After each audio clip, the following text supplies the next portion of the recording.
Hello friends, I am Dr. Ranjan Bhattacharya, consultant psychiatrist. I am working as associate professor and head of the department of Murshidabad Medical College and Hospital.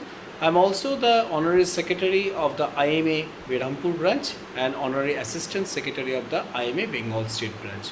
At the outset, I would like to express my sincere gratitude to the West Bengal Orthopedic Association for giving me this opportunity to speak on the work-life balance. So it's a very important perspective, the work-life balance. From day in and day out, we are getting very much stress day by day. So as our job pressure, working hours are increasing, most of the days the corporate sectors are lasting more than the 9 a.m. to 5 p.m. schedule, and we have to work harder. Even after coming back in home, we have to carry forward lots of the pending works in the office, so which is jeopardizing our family life. There should be a perfect work life balance in order to make the homeostasis of our body. Remember that our body maintains a biological clock. The biological clock which needs adequate amount of sleep for the 6 to 8 hours per day.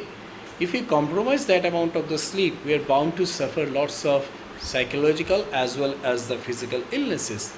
Most of the cases, the stress leads to burnt out, and from burnt out that proceeds to the depression. So in order to prevent this, we have to be very careful.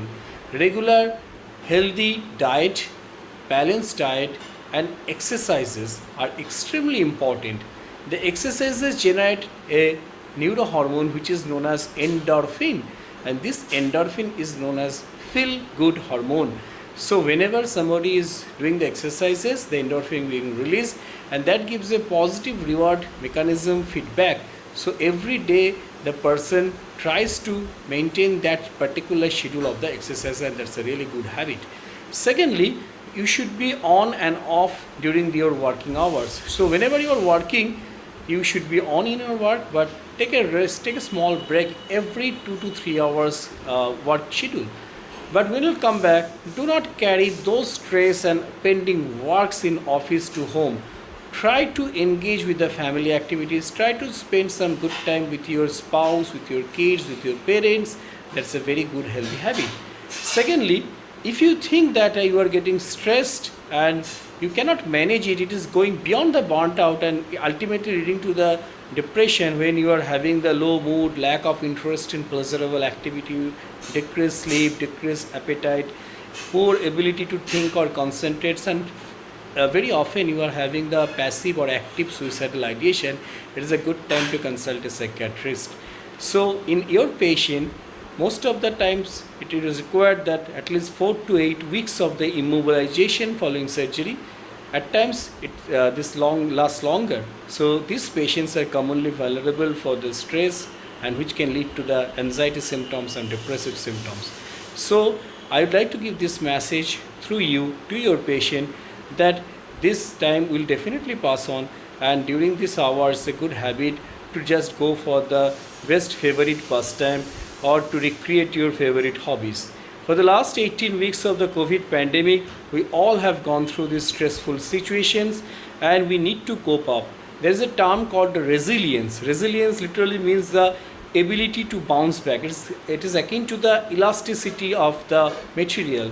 So whenever we are facing the adversity day in and day out, the resilience helps us to build up and bring us back to the previous level. So it is a time, and during this COVID pandemic, it is very important to just extend your helping hand to others. And remember that even the doctors are, though we are stressed, depressed and well dressed, we are having depressive symptoms. So this testing time will definitely pass on.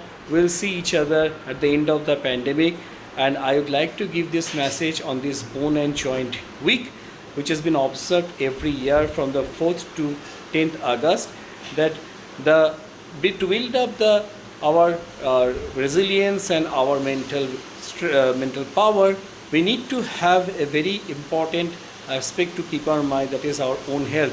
Doctors' health are extremely important, which has been neglected, and I'd like to request to all of you to take the adequate rest, take the balanced food, give some quality time to your family members, and do regular aerobic exercise at least for the 30 minutes per day, and do some transcendental meditation like yoga, as well as the relaxation exercises, deep breathing exercises, Jacobson progressive muscular relaxation.